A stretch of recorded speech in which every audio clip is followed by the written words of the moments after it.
TG news network में आप सभी का इस्तकबाल है। आइए डालते हैं आज की अहम खबर पर एक नज़र।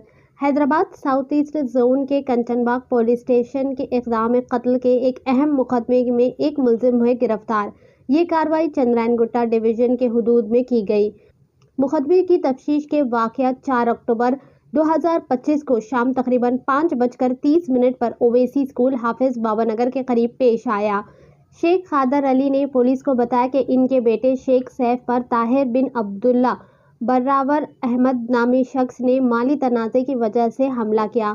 मुलजिम ताहिर को सैफ के 33,000 रुपये अदा करने थे। उसी रकम की अदायगी के बहाने ताहिर ने सैफ को हाफिज बाबानगर बुलाया। जब सैफ मौके पर पहुंचे तो मुलजिम ने पिछली जानिब से गर्दन और कंधे पर चाकू के कई वार किए और मौके से फरार हो गया।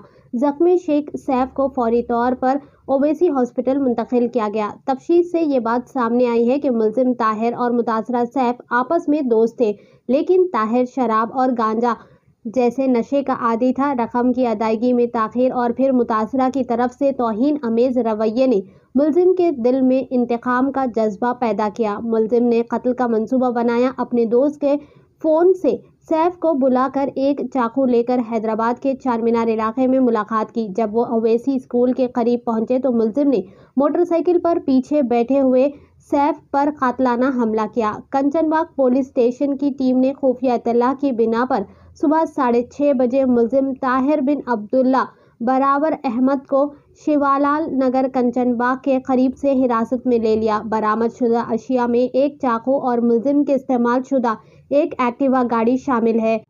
मुलजिम को मुतालिका दफात के तहत गिरफ्तार करके मुअज़्ज़ज़ अदालत में पेश कर दिया गया। आइए देखते हैं ये रिपोर्ट। ऐसे ही अहम और ख़ास खबरों के लिए टीजी न्यूज़ नेटवर्क को लाइक करें, सब्सक्राइब करें, शेयर भी ज़रूर करें। హఫీజ్ బాబా నగర్ ఓవైసీ స్కూల్ దగ్గర 4th రోజు సాయంత్రం 5 o'clockకి షేక్ సైఫ్ అనే వ్యక్తి పైన అక్యూజ్డ్ తాహిర్ బిన్ అబ్దుల్లా బావాజీర్ అనే వ్యక్తి అటాక్ చేశారు. అటెంప్ట్ టు మర్డర్ అటాక్ చేశారు. దీని రీజన్స్ ఏంటంటే 2023లో షేక్ సైఫ్ ఒక వెహికల్ ఇచ్చారు, పల్సర్ వెహికల్ ఇచ్చి అది అమ్మమని తనకిస్తే ఆ వెహికల్ని తాహిర్ అమ్మి ఒక 16,000 రూపీస్ వచ్చింది. ఆ అమౌంట్ రిటర్న్ ఇవ్వకుండా తను సతాయిస్తుందని చెప్పి షేక్ సైఫ్ ఇంకా వాళ్ళ ఫ్రెండ్స్ ఇతని పైన అటాక్ చేశారు. హఫీజ్ బాబా నగర్లో అటాక్ చేసినప్పుడు ఇంతకుముందు మన దగ్గర ఎఫ్ఐఆర్ కూడా అయింది 2023లో. మళ్ళీ తర్వాత ఫ్రెండ్స్ అంతా మాట్లాడుకొని మళ్ళీ అదే 2 months తర్వాత మళ్ళీ కాంప్రమైజ్ అయిపోయారు. మళ్ళీ ఇది మైండ్లో పెట్టుకున్నాడు. ఆ టైంలో వాళ్ళ ఫాదర్ పైన కూడా షేక్ సైఫ్ అటాక్ చేశాడని ఇతను మైండ్లో పెట్టుకొని మళ్ళీ అట్లనే గ్రడ్జ్ పెట్టుకున్నాడు. ఒక హ్యాండ్లో మళ్ళీ రెగ్యులర్గా సైఫ్ ఆర్ ఇంకా తాహిర్ ఇద్దరు రెగ్యులర్గా మాట్లాడుకుంటున్నారు, ఫ్రెండ్స్ కాబట్టి మాట్లాడుకుంటున్నారు. మళ్ళీ ఒక హ్యాండ్ లోన్ ఒక 30,000 తీసుకున్నాడు 2024లో.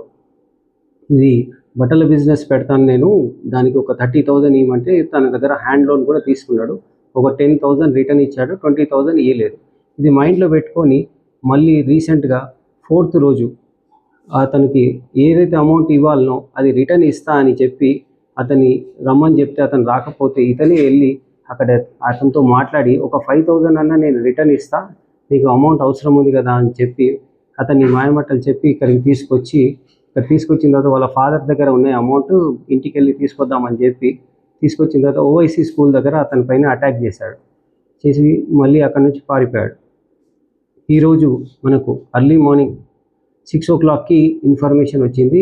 ఈ అక్యూజ్డ్ తాహిర్ బిన్ అబ్దుల్లా ఇంటి దగ్గర ఉన్నాడని మనకి ఇన్ఫర్మేషన్ రాగానే సమాచారం మేరకు మన ఎస్ఐ శ్రీకాంత్ మరి క్రైమ్ టీమ్ వీళ్ళందరినీ ఇంటి దగ్గర పంపిస్తే అతన్ని ఇమీడియట్గా పట్టుకొని మళ్ళీ పిఎస్కి తీసుకొచ్చారు. పిఎస్కి తీసుకొచ్చిన తర్వాత విచారణలో అతను క్లియర్గా చెప్పిండు, ఇట్లా ప్రీవియస్ గ్రడ్జ్ వల్లనే నేను అతని పైన అటాక్ చేసిన, మా ఫాదర్ పైన అటాక్ చేసినందుకే మేము అటాక్ చేయాల్సి వచ్చిందని చెప్పాడు.